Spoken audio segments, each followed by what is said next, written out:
Hey, gorgeous soul tribe. I kind of hit go before fully ready because I just saw a couple of fairies just singing by as soon as I sat down to film this. So, yeah, hopefully we have another visit from them today in this episode. So, this week is a little bit of a heavy one on the heart astrologically. So, please make sure to stay tuned to get all of the tips and tools to learn how to best navigate this week and to try and make a smoother road ahead. Yeah, it's a really, really important week. So with this, there's already a card that's fallen out. So let's start. So it was really funny. I was over at my gorgeous niece's house, who is in kinder. So she's with my sister, but she was making potions today. It was so cute. She's like, honey, so can I make a potion? And so, yeah, she's over at a little outdoor table making a potion. And she tells me that her wish is for a unicorn. And I said, well, sometimes they'll come in signs, or you might see one, or maybe it might, be in a picture. And I got back home and I was just, sort of setting things up, getting ready to film this. And one of my decks fell on the floor, and the card that shot out right next to me is a unicorn. So I've sent her a photo and I'm like, look at this. Your magic worked.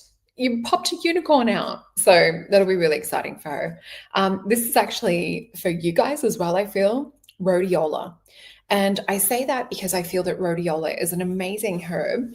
Let me just grab this. Rhodiola is really good for, as you can see on here, stress. It's a really good ADHD support. It's really good at balancing the limbic system, which is our emotional center. So if we're in a roller coaster week where we know we're going to be thrown through a few hoops, or there's high expectations, or, a lot of stress, and you have to be a little bit under the pump to function, or even if you just naturally have a bit more ADHD and your brain has a few tabs open at once, rhodiola is an amazing herb. So we're going to start by reading that. But look at this. It's Uranus, and we have enchantment. So I just thought that is just such a beautiful message. And maybe my niece was tuning into a bit of our magic as well. So really, really cute. And look at that. The page that opened into the middle, rhodiola, literally between my fingers into the middle. So with this, it is about magic, wisdom, keeping, purity, higher consciousness, clarity, intuitive intellect, and enchantment. So let me read the guardian guidance with this. So the unicorn is known as the great protector of the forest. Like rhodiola, some unicorns are said to live nearby high mountains to this day, nourishing and protecting the wise ancient forests left. So rhodiola is in your cards today to remind you that you are intelligence embodied, intuitive and articulate and knowledgeable. So you exude mastery, purity, authority, and wisdom.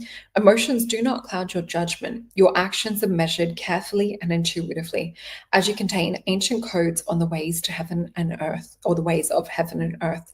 The subtle essence of the unicorn resides in the third eye. So if a unicorn medicine comes to you, your sense of wise creativity and aliveness and will deepen. Don't neglect your medicine. Honor your natural gifts. Stand tall. Own your medicine and know who it is that you're becoming. So that being said, one of the actual medicines, or the potions, teas, herbal tea that we have for this week is Heal a Broken Heart. And this is to navigate some of the deeper astrological alignments that we're going through this week. I think we do have, I think it was Venus conjunct Saturn as well. So let me just pop up a little screen share to show you guys what it is that we're working with. Just waiting for that to pop up. Oh, this is my solreta.com. I was trying to open the other window, but you'll see here, if you want to go deeper in a one-on-one session, or you want to discuss anything sort of magical, this is a really great session to book, which is the Psychic Tarot reading with me. We do have the beautiful couple session available as well, which is so much fun. That's a 2-hour session. That is my longer session. And we also incorporate origins into all of these sessions, even the galactic session too. So if you guys are looking for this Heal a Broken Heart potion, or any of the other potions, you will actually see it's over on alchemypotions.com. And we also, I'm up for a Building Spiritual Community Award. So I am a finalist.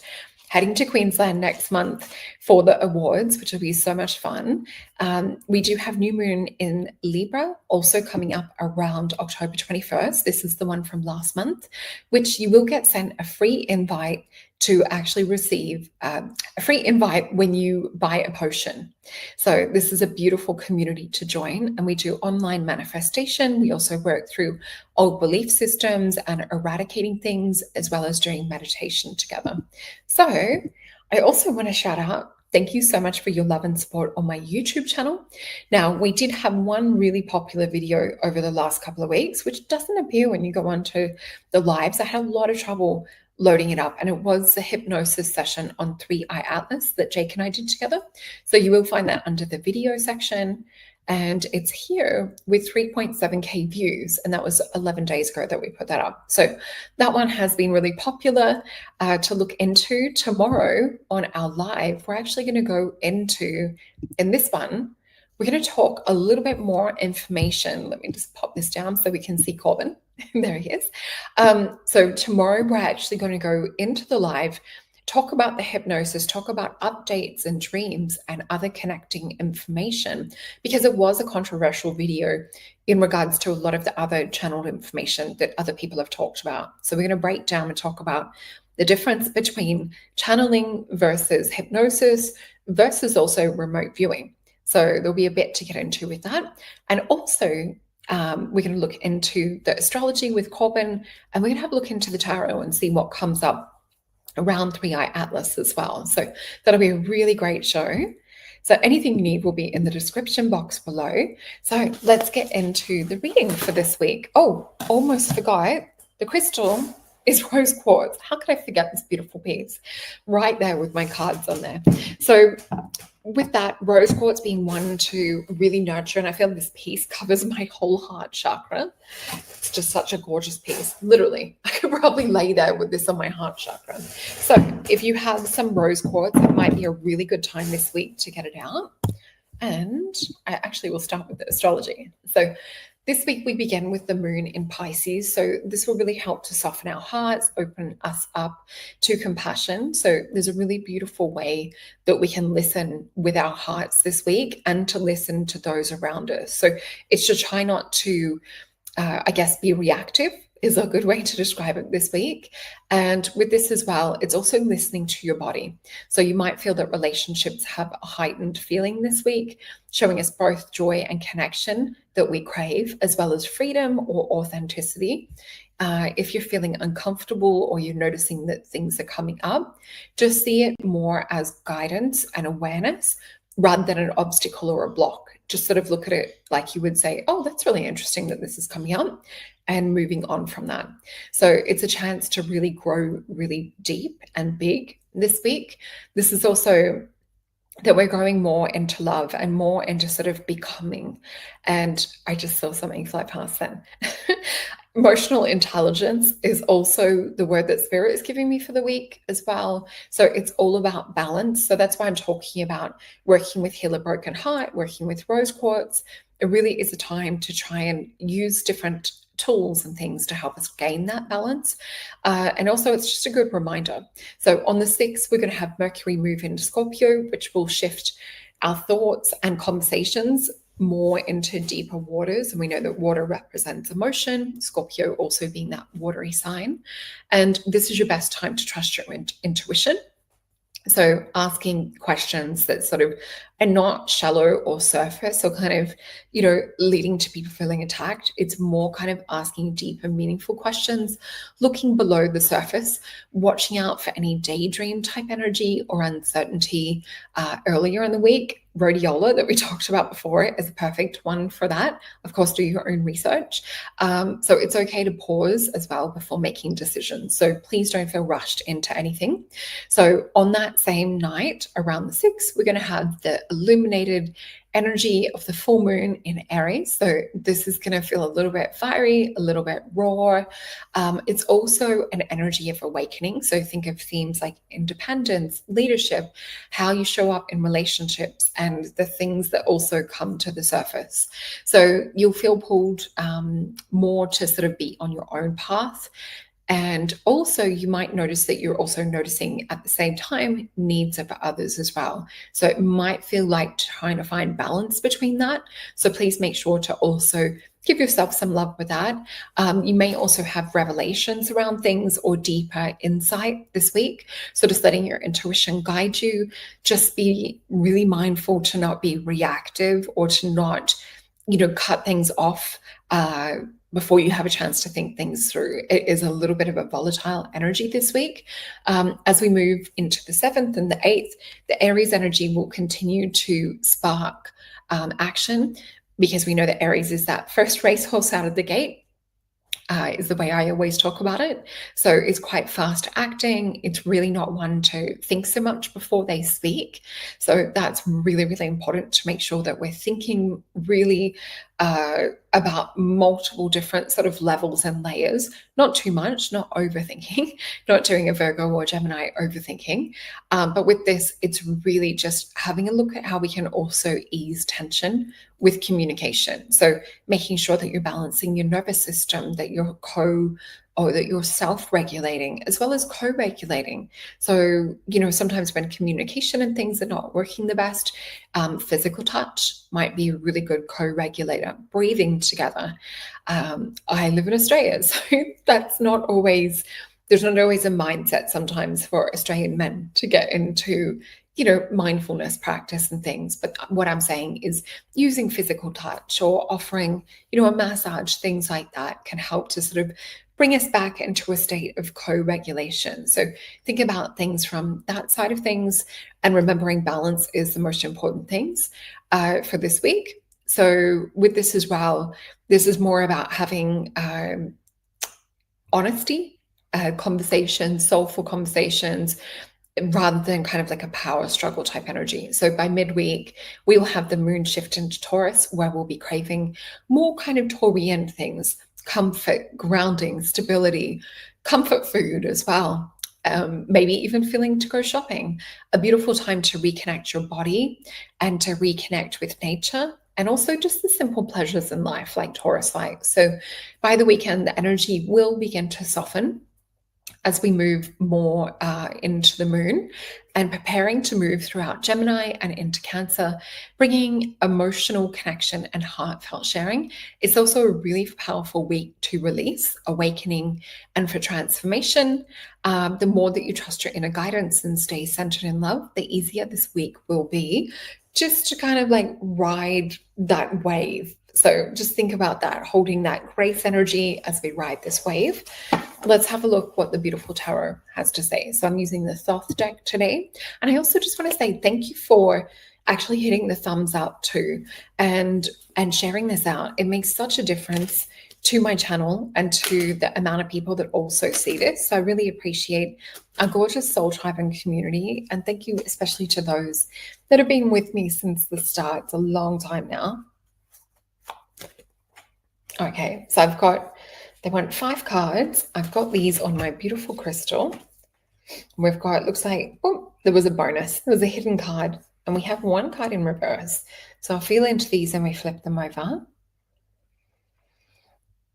So what I'm being shown is to really kind of look into the Libra energy as well. So we have also moved into Libra season. So happy birthday to my beautiful Libras.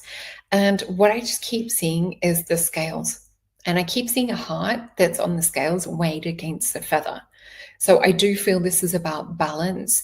This is also the card of adjustment that Spirit is showing me in terms of where we have the scales, which is the Justice card in the traditional Rider-Waite deck.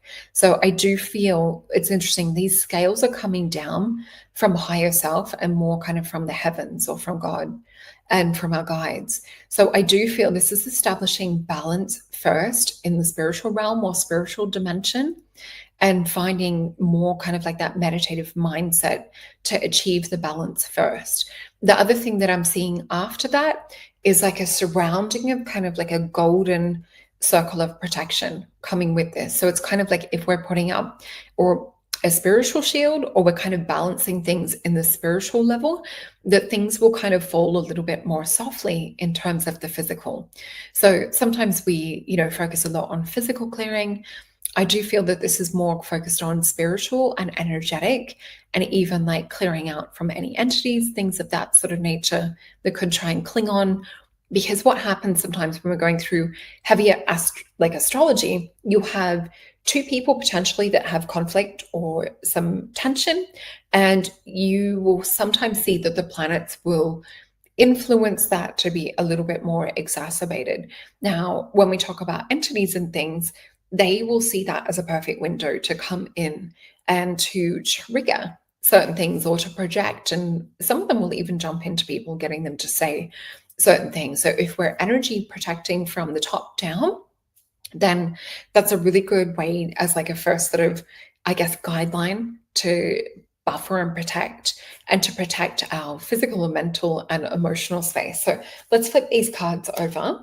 So don't forget to ask for help. It's not a time really where we're receiving new things. This is more kind of like a time to pause, to complete things. We also have a new journey coming up more towards the end of the week, but just please make sure that your energy is not feeling scattered, or that you're not trying to do too many things. This really does feel like a beautiful week to have a deep inner reflection, a deep pause. So Knight of Swords, we have the Ace of Disc in reverse. We also have that Four of Wands, so we could get relationship energy triggers. This has also got the Aries and Venus energy, and we did talk about Aries to do with the Aries full moon, and we have the card of the Fool.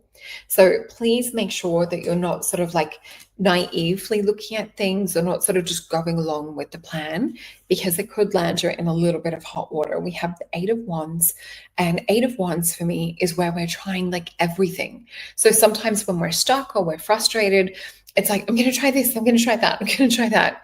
Pull your energy back in. This is what we call leading to the High Priestess energy as well. I talk about that quite a bit, because in this particular deck, she has the bow and arrow, but she puts it down and surrenders on her knees, holds her hands to the heavens to bring that vision into our realm and reality. Even just watching filming this today, I can see so much in terms of the veils very, very thin, in terms of like seeing, auric colors in the background. I don't usually pay attention to that around myself as much because I'm so used to living with it, but I'm seeing that the veil seems even softer, even finer vibrationally. So let's have a look into some words of advice. Oh, and this is trickster energy sometimes, similar to what I was just talking about, for watching out for any archon or negative entity or demonic stuff, trying to also push people's buttons, push people's triggers. So just be careful if you're getting contacted or anything from past. And Eight of Wands was the card just then. He's still trying to jump out of my deck. So we just spoke about that. It is Mercury and Sagittarius. We have that come out with a Page of Wands. And Page of Wands is a little bit of Phoenix rising from the ashes energy, bit of Leo leadership. It's that energy of making small movements or making the first step. So it doesn't mean finish off everything, but it is sort of, maybe that epiphany or that spiritual inspiration. We have the Seven of Coins. So this is just sort of calmly, quietly to be working away on things. I would say this is a good week to focus on work rather than getting distracted by a lot of the energy that we talked about. We also have the Ace of Disc coming out that way. So I do feel that is confirmation more to focus on work, focus on really seeing yourself in that position, in that happy space of where you want to be. And that's how we're getting new inspiration and things come up. This may even be a new job or opportunity for a few of you.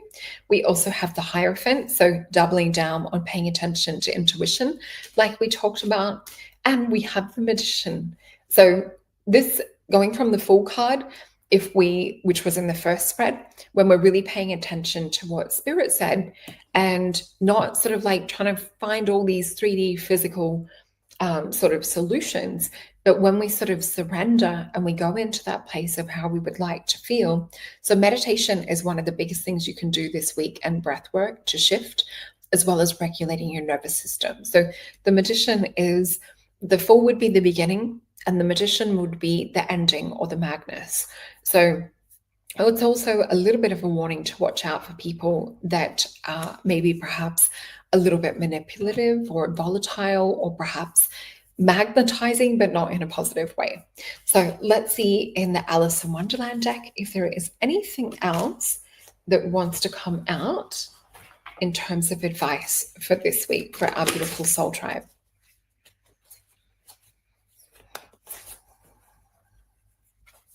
And I'll flip these straight over. So we have Six of Wands, which could be a timeline change. It's also a victory. And we have the King of Flowers, which is the beautiful spiritual king. We also have the Five of Swords, which is an energy of defeat, is what it's known of in the Thoth deck.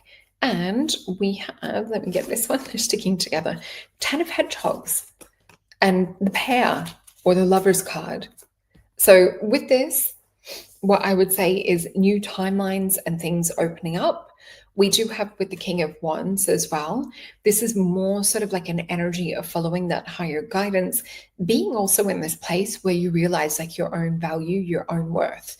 So this would be to get out of any defeatist type mindset, really start to like evaluate, maybe even pull up like an old resume and see how much you've grown and how much you can add to it. Because I was being shown more things around work, and with the pair, which is traditionally more the Lover's card as well, this could be new opportunities, new contracts and agreements. So really be in that space of doing what it is that you're wanting to do. And I have had a few clients lately too, also talking about career changes, job opportunities. So it does seem to be in the energetic collective right now as well. So let's see from the... Let's get a card, final card. And I just want to say anything that you guys are after is in the description box below. So whether it is a reading with me or if it is a potion. And this is the deck that we have, which is Beyond Lemuria, which are the oracle cards. Oh, and I also want to say with the potions, I think our Australian to American post has opened up again. I did have to send some things through UPS just for I think about 2-3 weeks there. So we have Internal Explorer, so 32. So what we said before about more exploring the intuition rather than sort of like making hasty decisions or changes, it's definitely a good week for more that internal landscape. So let's have a little read of this. So it's about flow state, accessing the infinite information by going within. Wisdom from the collective consciousness, theta waves, which we know are the brain waves that are conducive for more of a meditation healing state. Channeling, breaking free from limiting intellect, creative boldness, and being guided by the divine spark that you already hold. The keys. So this divinary meaning is, because there's so much to read, I'm just reading that little section. So you were invited to explore the flow state. This card also is a reminder that you are infinitely amazing being who can access the collective consciousness, especially when you surrender some control to the great process to get out of your own way. So you have permission. You have the permission you felt you needed. So go within and explore. Wonderful gifts are awaiting for you. All right, beautiful soul family. I will see you guys tomorrow with Corbin and Jake. Please join us for the Astrology Tarot catch-up. Also talking about the hypnosis session. Oh, I just saw that little thing fly past then. All right, have a wonderful week.